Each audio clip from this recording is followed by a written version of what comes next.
Virality kills businesses. The shiny object syndrome of views, likes, comments, shares, and followers can really plague a business owner. And sometimes it's not our fault. As humans, we love the rush of a new follower or a comment or the fact that a video got a few hundred extra views than what it normally would. But if we take a step back away from this obsession of validation from other people, we'll be able to clearly see the damage that this obsession over follows, likes, and comments can really have on our business. Whilst I was scrolling through LinkedIn the other day, I came across this article from TikTok where they showed a case study of a video that was designed to sell something, but it leant too far into a particular trend. And it did get 1.2 million views, but it sold nothing. So if the creator of this video had managed to convert just 0.1% of the people that watched it, which is way below industry average, he would have made 2,100 sales. But in reality, he literally sold nothing. So if you look at the average conversion rate of things like Instagram, this is about 1 to 2%. And when you look at TikTok, this is also around 2%. So the reason why this person was unable to convert that traffic is because they lent far too much into trends and virality rather than trying to provide value and actually market themselves or the product that they were pushing out. Now, if you look at other mediums, things like email marketing. Now, yes, this is far less entertaining. It's far less flashy. You don't have all the fancy edits, but the average conversion rate of email marketing is 30 to 40%. And when we're looking specifically at the fitness industry, it hovers closer towards 40%. So yes, email marketing, it can be a bit boring. It can be a bit outdated, but when we compare it to things like Instagram Reels and TikToks, on a percentage basis, it converts far more people than these new mediums.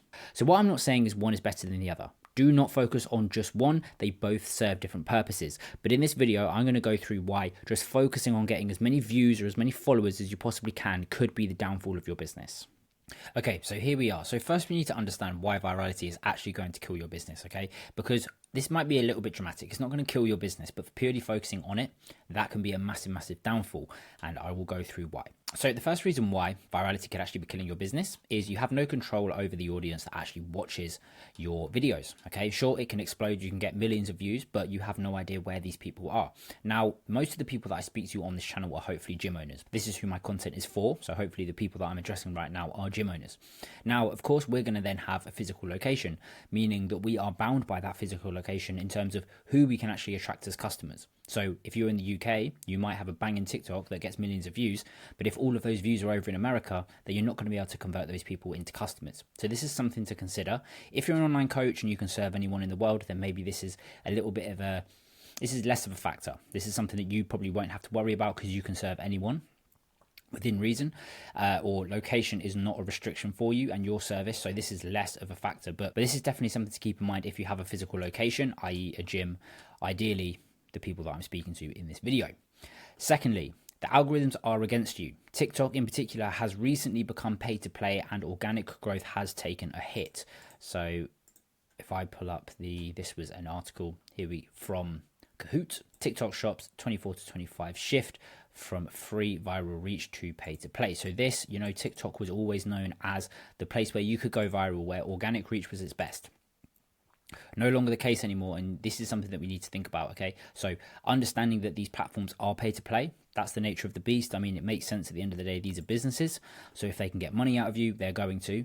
But this is something that we need to think about, okay? So we can't just make good content and post it out there and just hope it goes viral and that's going to blow up your business. That's becoming harder and harder. The noise and the competition that you're having to compete against is getting far higher.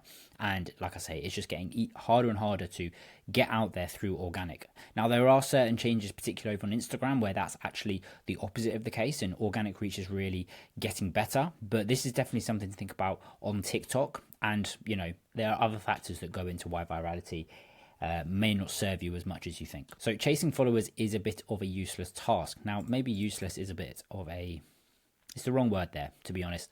Now that I'm reading this back, useless is the wrong word, but your follower count is a vanity metric. Now, like I say, similar to over here, good content gets views, okay? If you make good, useful content that people enjoy, they either find it entertaining or it provides a lot of value, then they're going to watch it. It's as simple as that. So your follower count has far less say in how much reach you get. Okay, the quality of your content is going to be the biggest thing that dictates how much engagement that a piece of content actually gets. So your follower count you should basically see as a number, and in a way it is used as almost like social points. If a prospect or a potential customer comes onto your Instagram page or your TikTok account and you have a big following, then instantly for them that's just going to build credibility. Okay, whether that's the case, whether that means you're good at your job, whether that means you're actually trustworthy, is a different conversation. But because it is a number and it's very easy to compare a number to another one, it's a very easy way for us to gauge, can I trust this person or not? Is this person popular? Is this person trustworthy? All of these different things can be easily put to a follower count because numbers are easy to understand, they're easy to compare. So the follower count acts as a vanity metric that can help, but shouldn't be seen as the be all and end all, and should definitely not be seen as, oh, this person has a lot of followers, therefore I can trust them, therefore they know the most about this thing, because that's often not the case. So this is something to think about, okay? So chasing followers and making that your primary goal might actually not help you when it comes to business, because people are aware that your follower count is a vanity metric, okay? People that are looking at you think, okay, sure, they've got a good following, but does that mean they're good at their job? And I think people are becoming more and more aware of the fact that follower count and ability or knowledge aren't always aligned. So these are things to think about. So why should we use virality? So if we take a zoom out here, we can see that this is, let me try and get it in a good spot, I'll move myself. This is the typical customer life cycle. So we have capture, nurture, convert. So this is the marketing system at pretty much any business. This is how it works. We capture new people, we get their attention, we basically say, hi, we're a business, this is what we do, and at that point we've captured them. They at least know our name, they know who we are, and maybe they know what we do. Okay, from there, we then nurture them. So we warm them up, we get them more interested, we build that desire for them to actually inquire more about our service. What is it that we do? How could it benefit them? How long does it take? How much does it cost? All these sort of things we start to build up during the nurture phase, and then finally we convert them, where we take all of that intrigue, that curiosity that we have built up during the nurture phase, and we basically convert them into a paying customer. Now, when it comes to virality, following trends, getting loads of views, that should be seen as filling up the capture stage. Viral content gets people into your funnel, but that is it. So basically, when we make a banging TikTok and we use the most up-to-date reel or the new trend or whatever it is, and it gets lots of views, that's great. All we've done there is we've captured people, okay? But do not mistake this for, oh, we've got all these new views, so we must be having new customers. They'll be round the corner because we just had a banging Instagram reel, we just had a TikTok that went viral, so we must have customers on the way. Not always the case. Okay, sometimes it can sell, and it depends on you, and it depends on your service and what you're selling, how much it costs. There's lots of things at play here, but more often than not, particularly if we're selling a high ticket thing, high ticket program, an expensive gym membership, capturing them is only half the job. Then we move on to nurture. So when we go through what the goal is of nurture, it's to nurture the new audience, and essentially we warm them up. So we do this by providing value. We give away free resources. We engage with them via DM. We ask for emails, and we invite to groups or communities. So ideally, we ask for emails when we give away free resources. So we're always providing value. The main thing when it comes to warming people up is this line here. Providing value is the most important thing when it comes to warming people up, showing off your expertise and showing off how this expertise can benefit the people that are following you. So there's many ways of doing this, and I've made loads of content about that in the past. So if you're interested in learning about how you can actually do this whole nurture thing, particularly through content, I'll leave a link actually in the video. In the description, where you can go and watch how you can actually make this happen with various content types. And then finally, we have convert. So here we convert them with either email marketing, ads, retargeting ads, or within the community. So at this point, we've got their email, and that's going to be a really good way of you actually to convert people, because you can push your offers out via email. So you're not having to just slam people through content, which can sometimes damage your reputation from new people coming in. If they just see you marketing all the time, asking, that can damage your reputation. Whereas if we warm them up, we get them over to a new platform, i.e. email marketing, then we can actually sell through this channel, so we can keep our organic content looking very friendly, very value driven, and then we do most of our selling within the emails. This is really it's a really good way of just keeping things separate, keeping things clean, and that's just how I like to do it personally. Obviously, ads and retargeting ads are a really good way of converting people. We just get ourselves out there more. So if people have followed us they've looked at our account maybe a month ago, but then the algorithm is no longer serving them our organic content, then we can force ourselves onto their page or onto their feed with ads. So that's another really good way of getting ourselves out there. And then if we have invited people to groups and communities, within there we can do community exclusive offers. So this offer is only for people within the community, and you get added value or a discount or whatever.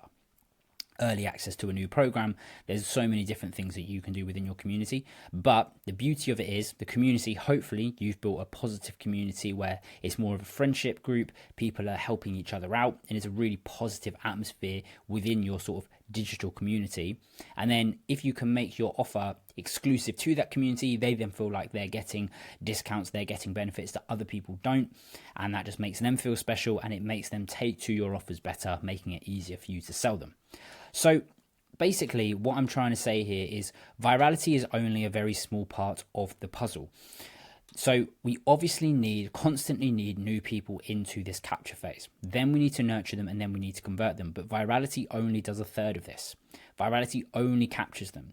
And even if we are using viral content, sometimes it won't even capture them. Sure, people might watch it, but they haven't actually become interested in you, in your business, in your service, and how you could help them. They've just become interested in the TikTok dance that you've just done, or the Ashton Hall dunking your head in ice water. Like, people have come for that thing. They've come for the trend. They haven't come for you. They care about the actual trend. They don't care about the person that's doing it. So that's something also to keep in mind. So viral content works to capture people, but that's its only job, okay? This is the crux of this whole thing. Viral content gets people into your funnel, but that is it. So that's just something to keep in mind next time you're making content and you're understanding how you're going to produce content to actually convert people into customers. Don't always have virality in mind. Now, hopefully you're starting to understand why virality isn't always the way to go. It's not the saving grace. Getting hundreds of millions of views is not going to be the thing that changes your business. Well, not always, okay? Of course, there are exceptions, but more often than not, going viral isn't always going to be the thing that absolutely transforms your business. You need to have a nice blend of everything. Now, if you want to understand more about the actual type of content that you do want to be making, where you do provide value and you do actually warm up people within this nurture phase, I'll leave a link to a video that I made recently in the description where you can go through and you can understand the types of content that you can post to actually nurture your audience and then eventually convert them into paying clients or members. So hopefully you found this useful. If you did, give it a like. And if you want to understand more ways how you can market your fitness business through effective marketing, then click on the video on the screen now.